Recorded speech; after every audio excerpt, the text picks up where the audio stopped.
그래서 해결하신 말씀은 사도행전 1장 15절로 26절까지 있는 말씀입니다. 오순절을 기다리는 제자들, 오순절을 기다리는 제자들이라고 하는 제목으로 하나님 말씀드리기를 원합니다. 주님의 승천을 목격한 제자들에게는 두 가지 마음이 있었습니다. 즉 두렵고 불안한 마음, 떨리는 마음과 동시에 그들 마음속에는 알 수 없는 흥분과 기대감과 소망이 있었다는 것입니다.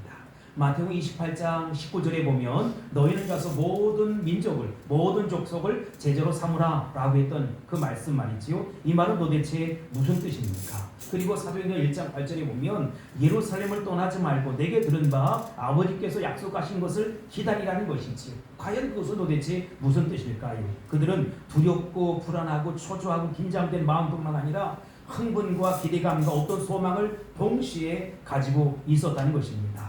13절 말씀 보겠습니다. 시작. 들어가 그들이 유하는 다락방으로 올라가니 베드로, 요한, 야고보, 안드레와 빌립, 도마와 바돌로메, 마테와 및 알페오의 아들 야고보, 셀도신 시몬, 야고보의 아들 유다가 다 거기 있어. 아멘. 여러분, 그들은 평소에 잘 모이던 마가의 다락방에 모이기 시작했습니다. 그런데 그곳이 바로 교회의 탄생지가 되었고 성령의 진원지가 되었고 세계 선교의 전초기지가 되었다는 사실입니다. 그곳에 모인 사람들의 명단을 쭉 보면 예수님의 12제자 가운데 가룟 유다를 제외한 예수님의 11사도가 11제자가 거기 있었어요. 저들은 특별히 주님의 제자를 부름받은 교회의 지도자, 영적인 리더로 임명을 받은 자들이었습니다.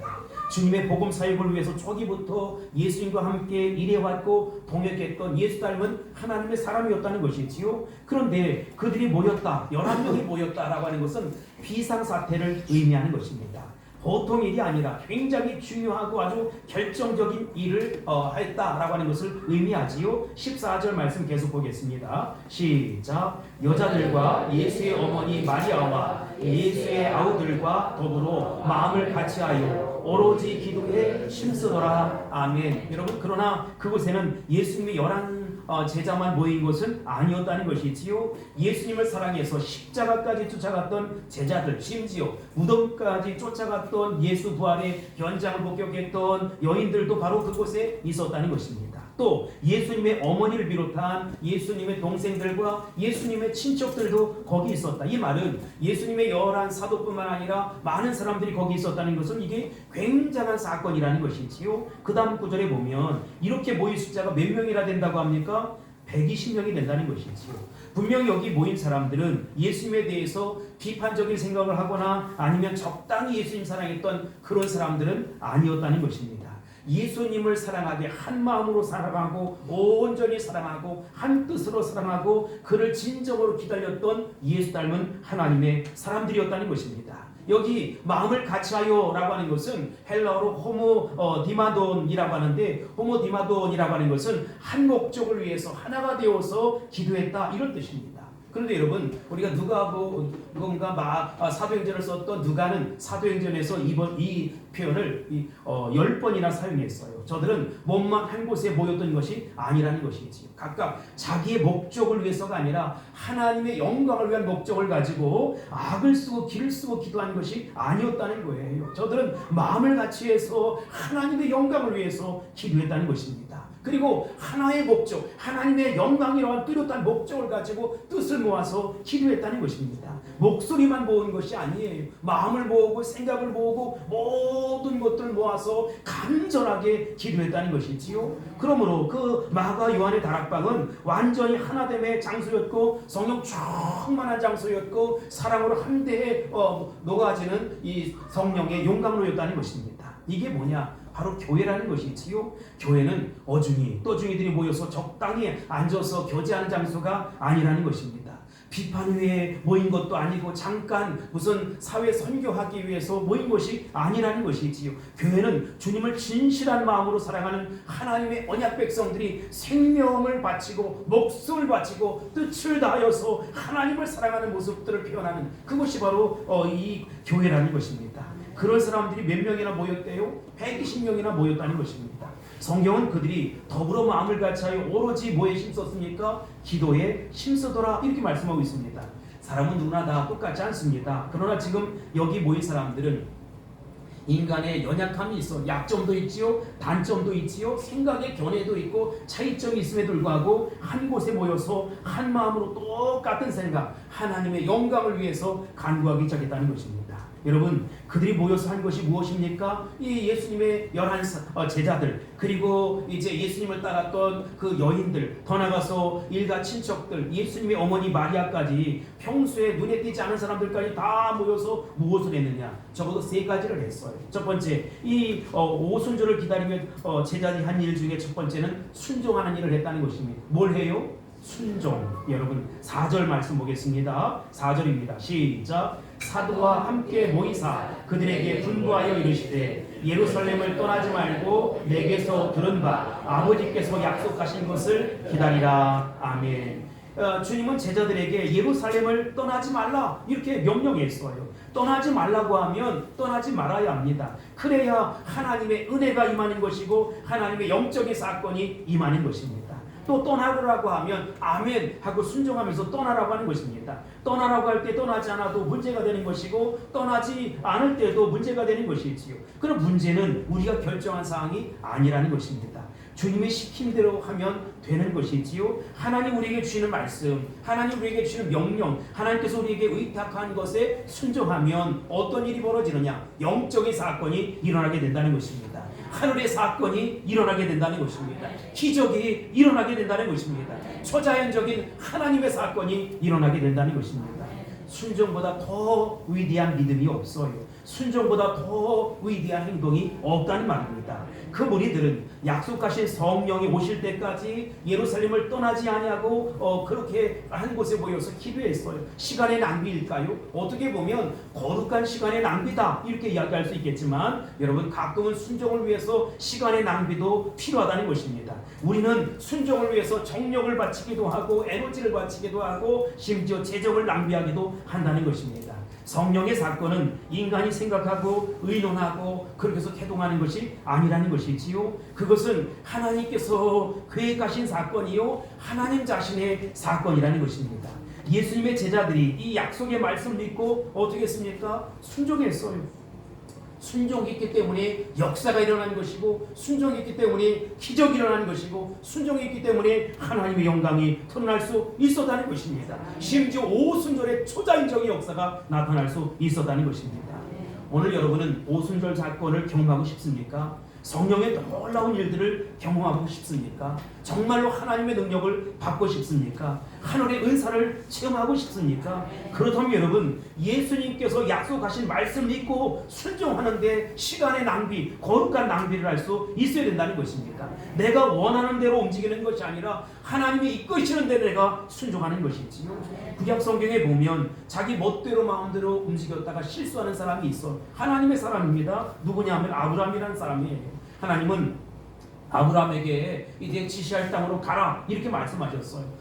그런데 지시한 땅으로 가니까 거기 기근이 들었단 말이지요. 그래서 아브라함은 어떻게 합니까? 하나님의 음성에 순종하지 아니하고 기도도 해보지 아니하고 곡식이 풍부한 애굽으로 피신을 가는 것입니다. 혼자 결정을 했어요. 그 생각은 굉장히 멋있고 인간적이고 합리적인 생각이었어요. 그러나 자기 부인을 데리고 애굽으로 갔을 때 심지어는 자기 부인을 뺏길 뻔한 그런 사건이 벌어지게 되었고, 정말로 세상 말로 개망신을 당하게 되었다는 것입니다. 죽을 뻔했다는 것이지요. 여러분, 바로 그것입니다. 오순절을 기다리는 제자들이 제일 먼저 한 것은 예루살렘을 떠나지 말고 라고 했는데, 그들의 리더요 수장인 예수님이 떠났는데, 하늘로 승천했는데 그들끼리 모였으면 뭐합니까? 정말로 오합지졸의 모임인데 그들이 무엇을 할 수 있단 말입니까? 로마군에게 잡혀 죽을 수도 있는 것이고 생명의 위협을 받을 수도 있는 것 아닙니까? 그러나 예루살렘을 떠나지 말라고 했을 때 그들은 모여서 약속한 성령을 기다리고 하나님 앞에 엎드려져 기도했을 때 오순절의 초자연적인 역사가 일어날 수 있었다는 것입니다. 사도행전 19장에 보면 바울 사도가 에베소에 있는 그 형제들에게 너희가 믿을 때 성령을 받았느냐? 이렇게 물어요. 그랬는데 그들이 뭐라고 대답합니까? 우리는 성령이라고는 그 말도 듣지 못했습니다 라고 했어요. 그러면 너희는 무슨 세례를 받았느냐? 라고 바울 사도가 다시 물어요. 그랬더니 세례 요한의 세례를 받았습니다 라고 대답을 하는 거예요. 이때 바울 사도가 그들에게 안수하면서 예수 이름으로 세례를 베풀었습니다. 그때 여러분 어떤 일이 있었느냐? 세례 요한의 세례가 아니라 성령의 초자연적인 세례가 있었어요. 그래서 그들이 방언을 하기 시작했고 예언을 하기 시작했고 성령 충만함을 받게 되었다는 것입니다. 사랑하는 성도 여러분, 예배하는 가운데 여러분에게 성령 충만함이 임하기를 주의 이름으로 축원합니다. 저는 여러분들에게 이런 질문하고 싶어요. 예수님과 함께 3년 동안 같이 먹고 마시고 살았던 예수님의 제자들, 예수님의 기적을 친히 목격했던 제자들, 십자가도 보았고 부활의 영광도 체험했던 그 제자들에게 오순절의 기적이 필요했을까요? 여러분, 함께 살고 함께 먹고 함께 마시고 함께 했는데, 기적도 보고 부활도 체험했는데 그들에게 오순절의 기적이 필요했을까요? 여러분, 절대적으로 필요하다는 것입니다. 인간은 연약해요. 인간은 부족해요. 그럴 때때로 자기 생각이 들기도 하고 마귀의 생각이 들어오기도 한다는 것이지요. 성령 충만하지 아니하고는 이 세상을 살아낼 수 없다는 것입니다. 그래서 예수 부활의 그 사건, 십자가의 영광을 보고 난 이후에도 우리에게 성령의 초자연 역사가 필요하다는 것입니다. 그래서 오늘 본문에 보면 너희는 예루살렘을 떠나지 말고 아무것도 하지 말라. 내가 내게 약속한 것이 있는데 그것을 받기까지 너희들은 아무것도 하지 마라. 움직이지 마라 라고 하는 것입니다. 이게 절대적인 명령이었어요. 불합리한 명령이었어요. 언제 잡혀 죽을지 모르는 명령이었어요. 그러나 그들이 하나님 말씀 앞에 순종했을 때 잡혀 죽는 것이 아니라 하나님의 기적의 역사를 경험하고 체험할 수 있었다는 것입니다. 인간적인 생각에는 도저히 불가능한 것이지요. 그러나 여러분, 불가능을 가능케 하시는 분이 우리 주님이라는 것입니다. 무에서 유를 창조하신 분이 우리 주님이라는 것입니다. 그러면 우리의 문제는 무엇입니까? 대부분의 크리스찬들의 첫 번째 문제가 뭐냐? 하나님을 부인하지는 않아요. 그런데 하나님의 능력을 스스로가 제한한다는 것입니다. 하나님을 안 믿는 게 아니에요. 하나님을 내가 이해하는 범위 안에서 믿어요. 내가 알 수 있는 범위 안에서 믿는다 이 말이지요. 하나님의 무한한 그 능력을 신뢰하지 않는 것이 아니에요. 다시 말하면 하나님을 안 믿는 것은 아닌데, 문제가 있는 것은 하나님의 능력이 어느 정도 있는지를 잘 모르기 때문에 스스로가 제한한다는 것입니다. 여러분들은 하나님을 하나님으로 믿을 수 있게 되길 바랍니다. 하나님이 엄청난 일도 하실 수 있다는 사실을 믿을 수 있게 바랍니다. 그 하나님이 기적의 하나님이요, 능력의 하나님이요, 역사하시는 하나님이라는 사실을 믿으시기 바랍니다. 그 하나님은 우리 가정을 통해서 일하실 것입니다. 그 하나님은 나를 통해서 일하실 것입니다. 그 하나님은 우리 공동체를 통해서 일하실 것입니다. 우리 옅은 그 짧은 경험과 지식, 상식으로 제한하지 마세요. 그것은 하나님 앞에 잘못된 것이고 죄를 범하는 것입니다. 두 번째 문제는 우리가 성령을 안 믿는 데 있는 것이 아니라 성령의 능력을 제한하는 거예요.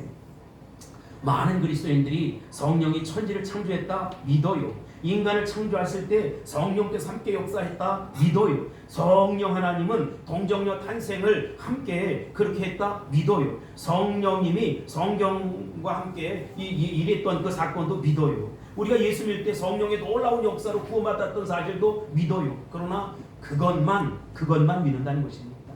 오늘도 놀랍게 역사하셔서 내 삶을 통치하시고 주관하시고 다스린다, 그걸 믿지 않는 것이지요. 내 삶 속에 여러분 주머니에 있는 돈만 믿는 것이지요. 그리고 나에게 있는 힘만 믿는 것이지요. 내게 주어진 건강만 믿는 것입니다. 여러분, 돈도 흘러가게 되어 있고 건강도 소멸되게 되어 있고 인간의 모든 것들은 다 사라지게 되어 있어요.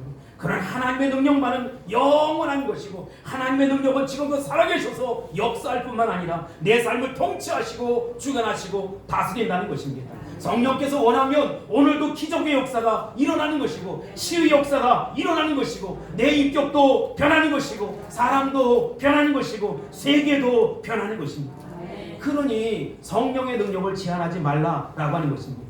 너희들이 예루살렘을 떠나지 말고 꼭 체험할 것이 하나 있다. 나는 곧 이 지상에서 떠난다. 그러나 나 대신 너에게 따라야 할 리더, 곧 주인이 올 것이다. 그가 누구냐? 오순절의 성령이라는 것입니다. 예수님의 제자들은 주님의 말씀을 믿고 어떻게 했습니까? 이게 아닌데 이렇게 하지 않았어. 순종했어. 예루살렘을 떠나지 않고 한 곳에 모여 기도했을 때 그들에게 기다렸던 성령이 왔다는 것입니다. 두 번째, 성령을 기다리며 기도한 제자들에 대해 살펴보고 싶은데, 두 번째 한 일이 그들이 모여서 뭘 했습니까? 기도했어요. 첫 번째 순종을 했고 두 번째는 기도했어요. 기도했는데 어떻게 기도했느냐? 간절한 기도를 했어요. 합심 기도를 했어요. 마치 엘리야가 3년 반 동안 비가 오지 않을 때 어떻게 합니까? 이 영적 대결을 하잖아요.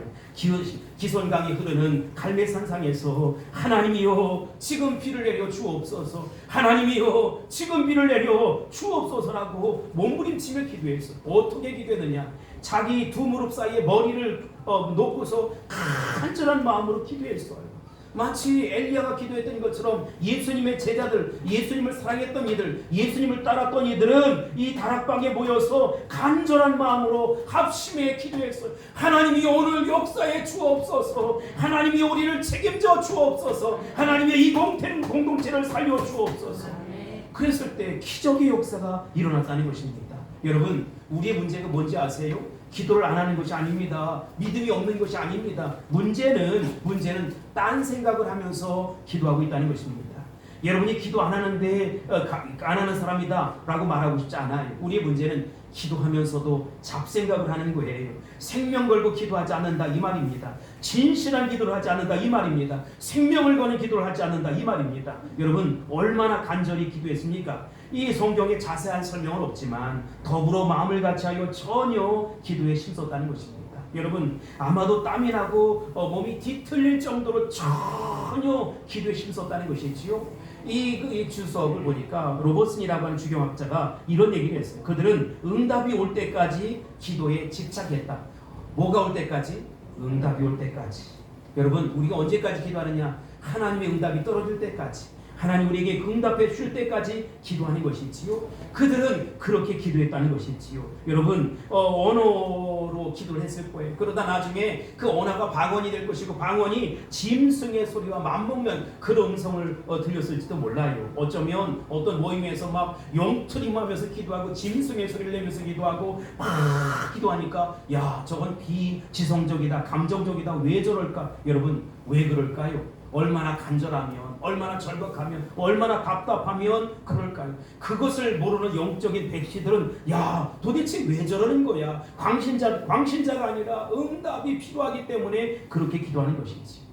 그런데 오늘날 얼마나 많은 사람들이 지성적으로, 이성적으로 점잖게 기독교가 흘러가고 있습니까? 그러니 아무 역사가 일어나지 않는 거예요. 내가 10년, 20년, 30년 신앙생활을 해도 전혀 내 삶 속에 변화의 역사가 일어나지 않는 것이지요. 우리는 그들을 지향하지 않습니다. 우리는 예수 닮은 하나님의 사람으로서 땀방울이 핏방울이 맺힐 때까지 몸부림치며 기도했던 예수님의 모습을 담고 싶은 것이지요. 다락방에 모여서 응답받을 때까지, 역사해 줄 때까지, 함께 해줄 때까지, 책임져 줄 때까지, 생명을 건져 줄 때까지 기도했던 제자들의 모습을 담고 싶은 것입니다. 오늘의 비극은 기도가 없는 데 있는 것이 아니다. 여러분, 믿음이 없는 것이 아니다. 그런데 순수한 믿음이 없다. 생명 걸고 목숨 걸고 응답받을 때까지 하는 기도가 없다는 것입니다. 주님은 너희는 가서 모든 민족을 제자 삼아라 이렇게 말씀하셨잖아요. 그럼 그들은 내가 뭐 배우긴 했습니까? 뭐 아는 것이 있습니까? 언어가 통합니까? 그런데 사도행전 1장 8절에 보면 오직 성령이 너희에게 임하시면 너희가 권능을 받고 예루살렘과 온 유대와 사마리아와 땅끝까지 이르러 내 증인이 되리라 라는 그 말씀. 그들은 여러분 그들의 한계를 다 뛰어넘었어요. 지식의 한계를 뛰어넘고 환경의 한계를 뛰어넘고 언어의 환경을 뛰어넘고 다 뛰어넘고 하나님 말씀 앞에 순종하고 나아갔더니 하나님께서 놀라운 역사를 일으켰다라고 하는 것입니다. 여러분의 세계도 마찬가지. 나의 부족은 하나님께 맡기고 나가면 하나님의 능력 플러스 알파가 되어서 하나님의 놀라운 역사가 일어나게 된다는 것입니다. 마귀는 우리에게 유혹을 합니다. 찬양을 해라. 네가 좋아하는 찬양을 해라. 그러나 기도는 하지 마라. 전도는 해라. 그러나 기도는 조금만 하고 전도해라. 봉사는 해라. 선교는 해라. 그러나 기도는 조금만 해라. 설교 준비에 최선을 다해라. 굉장한 설득력을 가지고 설교를 해라. 그러나 기도는 하지 마라. 재직회를 해라. 당회를 해라. 각종 선교위원회 모임을 가져라. 훈련을 해라. 그러나 기도는 조금만 해라. 기도는 조용히 골방에 들어가서 아무도 듣지 않는 소리로 혼자 기도하는 것이다. 합심해 기도할 필요가 없다. 기도는 굉장하게 지성적으로 해야 한다. 촌스럽게 기도해서는 안 된다. 그건 너의 영적인 자존심의 문제다. 마귀는 그렇게 유혹하는 것이지요. 그런데 여러분, 사도행전의 역사, 오순절의 역사는 어떻게 일어났습니까? 사도행전이 일어나게 된 하나님의 방법은 어디 있었느냐? 기도에 있다는 것입니다. 우리 가정을 살릴 수 있는 방법이 어디 있느냐? 기도에 있다는 것입니다. 우리 자녀들의 미래와 장래를 펼치는 방법이 어디 있느냐? 기도에 있다는 것입니다. 내 남편을 살리는 방법이 어디 있느냐? 기도에 있다는 것입니다. 우리 교회를 부흥시키고 성장시킬 수 있는 방법이 어디 있느냐? 기도에 있다는 것입니다. 나의 미래와 장래를 열어 제낄 그 역사가 어디에 있느냐? 기도에 있다는 것입니다. 오순절의 기도의 역사는 기도로의 역사, 오순절의 역사는 기도의 역사, 오순절의 역사는 기도의 역사라는 것입니다. 여러분, 성령을 사모하십니까? 그분은 능력이 많으시고 지혜가 많으시고 각양 은혜와 은사를 우리에게 얼마든지 더할 수 있어요. 다른 방법이 없어요. 엎드려서 믿음으로 간구할 수 있게 되길 바랍니다. 엎드려서 믿음으로 기도할 수 있게 되길 바랍니다. 하나님의 기적의 역사를 맛볼 수 있게 되길 바랍니다. 이와 같은 역사가 나타날지어다, 드러날지어다, 기적이 상식될지어다. 주여, 내가 지금까지 예수 믿었고 주의 일을 해왔지만 내 생각과 내 계획과 내 방법으로 너무나 피곤했습니다. 모든 일이 잘 되는 것 같지만 영적인 열매가 없었습니다. 그래서 때때로 사나워지고 불평하고 관계가 복잡해지고 일을 하면 할수록 다툼이 많았습니다. 주여, 나를 불쌍히 여겨 주옵소서. 이제 하나님의 은혜를 기다립니다. 성령의 능력을 사모합니다. 오셔서 나를 지배하시고 통치하시고 다스려 주옵소서. 이런 기도를 드릴 수 있게 되길 바랍니다. 세 번째, 부족한 것을 채우는 일을 했어요. 그들이 합심해서 간절히 기도했을 때 무슨 일이 일어났었냐? 오순절에 그 성령의 놀라운 역사가 일어났어요. 근데 엉뚱한 사건이 일어난 것 아니겠습니까? 근데 베드로가 그 자리에서 벌떡 일어납니다. 15절 16절 보겠습니다. 시작. 모인 무리의 수가 약 120명이나 되더라. 그때 베드로가 그 형제들 가운데 일어서서 이르되, 형제들아, 성령이 다윗의 입을 통하여 예수 잡는 자들의 길잡이가 된 유다를 가리켜 미리 말씀하신 성경이 응하였으니 마땅하도다. 아멘. 회개란 개인적으로 할 것도 있지만 공동체가 해야 될 것이 있어요. 지금 그들이 예수님 말씀에 순종해서 엎드려 간절히 기도했을 때에 120명의 공동체가 지금 해결해야 할 문제를 베드로의 입을 통해서 가르쳐 준 것이 있지요. 그것은 그들이 전혀 기억하고 싶지 않고 생각하고 싶지 않은 가룟 유다의 사건이었다는 것입니다. 여러분, 가룟 유다가 어떤 사람이었습니까? 예수님의 돈깨를 만졌던 사람이에요. 그 회계를 담당했던 사람이에요. 그런데 결국은 어떻게 합니까? 은 30냥에 예수님 팔아버리고 자신은 결국 자살하지 않았습니까? 양심의 가책을 입어서 자살하고 말았어요. 그런데 지금 그것을 이야기하는 거예요. 전혀 생각하고 싶지 않은 뜻밖의 얘기를 하는 것이지요. 가룟 유다를 대신해서 다른 사람을 채우라는 것입니다. 17절입니다. 시작. 이 사람은 본래 우리 수 가운데 참여하여 이 직무의 한 부분을 맡았던 자라. 여러분, 지금 수가 굉장히 중요해요.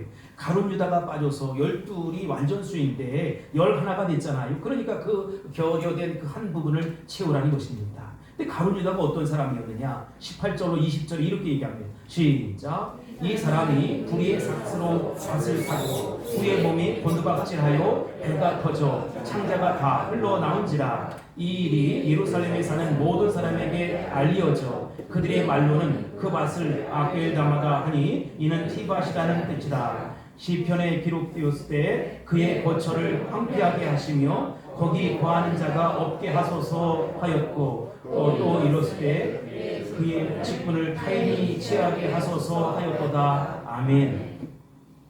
하나님 말씀에 순종해서 간절히 합심해 기도했을 때 그 사람들에게 먼저 성령이 갑자기 불같이 임한 사건뿐만 아니라 베드로가 먼저 일어났어요. 그들이 10일 동안 열심히 기도했을 때 불만 확 떨어진 것이 아니었다는 것입니다. 너희들이 해결할 문제가 있다. 너희들이 해결할 문제는 너희가 스스로 해결하라. 부족한 것은 채워라. 잘못된 것은 고쳐라. 여러분, 사도행전의 그 오순절의 역사의 시작은 불완전한 것을 완전하게 바꾸는 것에서부터 시작되었다는 것입니다. 이게 하나님 말씀이에요. 이게 굉장히 중요해요.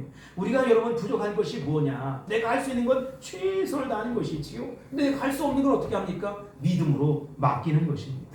내가 할 수 있는 건 최선을 다한다. 내가 할 수 없는 부분은 하나님의 능력에 믿음으로 맡기는 것이다.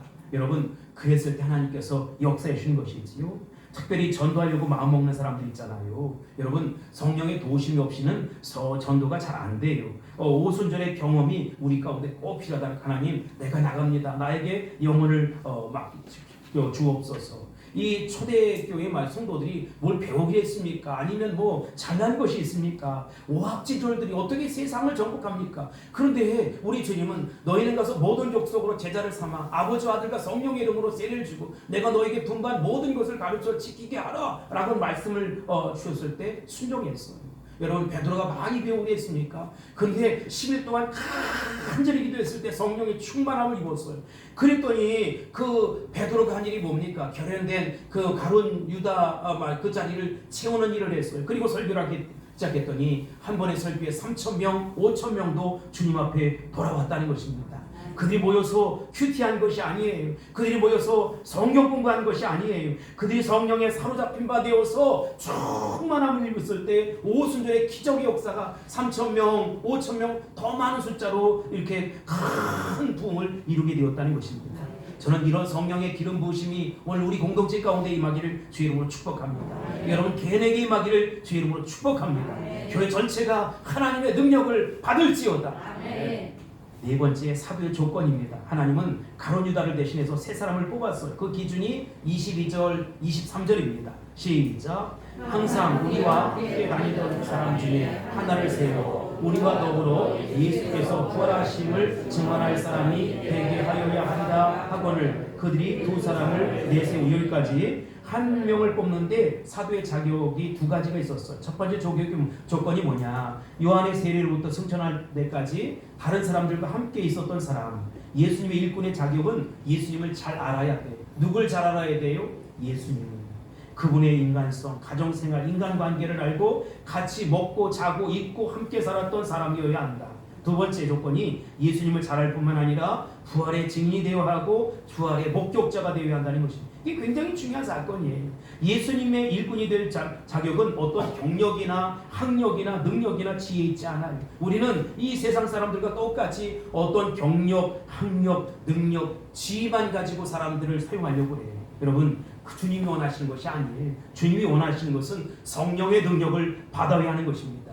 부활의 능력을 체험해야 하는 것입니다. 어떤 환경에서도 예수 닮은 하나님의 사람의 모습으로 살아가야 한다는 것입니다.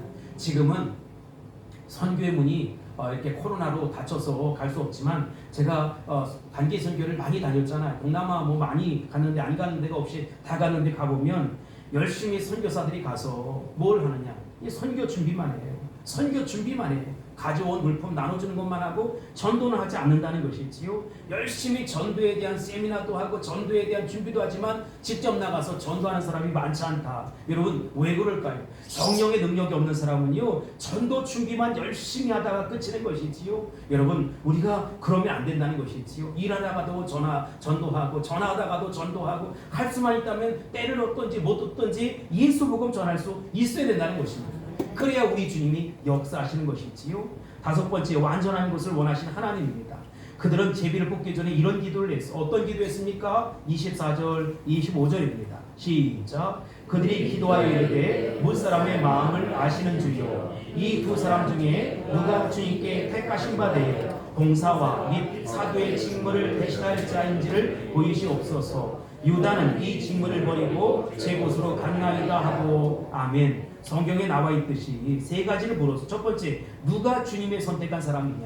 두 번째, 누가 봉사할 사람이냐? 세 번째, 누가 이 직무를 대신할 사람이냐? 이렇게 물었어요. 그리고 투표를 했어요. 26절 시작. 제비 뽑아 마띠아를 얻으니 그가 11사도의 수에 들어가니라. 제비를 뽑았어요. 누가 됐습니까? 마띠아. 마띠아는 어떤 뜻이냐? 하나님의 선물이라고 하는 이름의 뜻을 갖고 있습니다.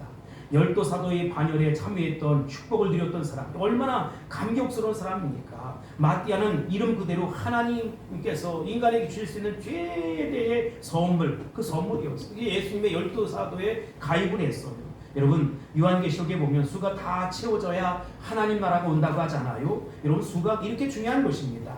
하나님 우리에게 각자 전도할 숫자를 다 부어주셨어요. 우리가 해야 할 일이 뭐냐? 여러분 이 사명 감당할 수 있도록 나에게 능력을 주세요. 그리고 나를 사용해 주옵소서 라고 하고 나가서 전도할 수 있어야 된다는 것입니다. 이제 준비는 다 끝났어요. 성령을 믿고 의지하고 나가는 것이지요. 나의 힘을 의지하는 것이 아니라 나에게 부으시는 성령의 능력을 믿고 나가면 된다는 것입니다. 성령을 사모할 수 있게 되길 바랍니다. 성령의 역사를 인정할 수 있게 되길 바랍니다. 왜 예수님을 사랑하는 제자들에게 굳이 오순절의 경험이 필요했겠느냐? 제자들이 예수님을 몰랐습니까? 성경을 몰랐습니까? 하나님 말씀을 듣지 않았습니까? 십자가 사건을 몰랐습니까? 예수 부활을 믿지 못합니까? 아니라는 거예요. 다 보고 느꼈어요. 그런데도 오순절의 역사가 필요했다. 왜 그러지요? 여러분, 왜 그러느냐? 여러분, 우리가 성경 속에서 하나님의 능력을 제안하는 많은 사람들이 있잖아요. 우리에게도 오순절의 역사가 필요하다. 내 뜻, 내 마음, 내 주장, 내 생각, 내 방법대로 살았던 여러분, 그렇게 믿었던 여러분 다 내려올 수 있게 되길 바랍니다. 이제는 주님의 뜻, 주님의 방법대로 살아낼 수 있게 되길 바랍니다. 지금까지 내가 살았는데 잘 안 된다 하면 여러분, 이제는 주님의 방법대로 사셔야 하고 주님이 역사하시는 것에 순종할 수 있어야 된다는 것입니다. 불가능을 가능케 하시는 분이 우리 주님이에요. 무에서 유를 창조하시는 분이 우리 주님이에요. 아무것도 없는 것에서 있게 하신 분이 우리 주님이라는 것입니다. 마지막으로 6번째, 성령을 간절히 사모하라. 뭘 사모해요? 성령을 어떻게? 간절히. 성령이 임하실 것을 믿을 수 있게 되길 바랍니다. 오순절이 임할 것을 믿을 수 있게 되길 바랍니다. 여러분, 우리가 사모하는데 어린아이처럼 사모해야 돼요. 목마른 사슴이 시냇물을 사모하듯이 오 주여 나의 갈급한 영혼을 성령의 단비로 채워주옵소서. 기다리고 사모하고 순종하고 또 기다리고 했을 때 성령의 놀라운 역사가 일어나는 것이지요. 강단에서 말씀이 전해져요. 다 내가 들을 수 없는 말씀. 그러나 여러분, 이슬비에 옷이 젖듯 그 은혜가 내 삶 속에 스며들게 될 거예요. 예배 시간 참여하면서 하나님의 은혜가 나도 모르게 스며들게 되는 것이고, 제가 듣는 거야 듣지 않는 거야, 내가 듣는 거야 듣지 않는, 그런 얘기할 필요 없어요. 성령께서 역사하면 그 마음속을 강타하게 될 것이고, 그 성령의 그 부드러운 영성이 그 마음을 녹이게 될 거라는 것입니다. 조용한 사람은 조용하게 올 것이고 뜨거운 사람은 뜨겁게 역사할 것입니다. 중요한 것은 성령은 오늘도 역사하신다는 것이지요. 우리의 영혼은 이미 메마른 상태입니까? 무엇을 하고 싶어도 할 능력이 없지 않습니까? 내가 왜 이러지? 내 인생이 왜 이러지? 비참함을 느끼지 않습니까? 여러분, 가무로 메마른 땅에 성령의 단비가 부어져야 한다는 것입니다. 정말로 우리가 성령의 충만함을 입지 아니하면 나무를 심어도 자라지 않는 것과 똑같은 모습이라는 것이지요. 예수님은 나를 위해 이 땅에 오셨습니다. 예수님은 나를 위해 십자가 지셨습니다. 예수님은 나를 위해 죽음을 당하셨습니다. 예수님 나를 위해 사망 권세를 깨뜨리시고 죽음을 이기시고 부활하셨다는 것입니다. 그런데 그 부활의 능력이 내 삶 속에 나타나길 원한다는 것이지요. 성령을 사모할 수 있게 되길 바랍니다. 하나님의 은혜를 사모할 수 있게 되길 바랍니다.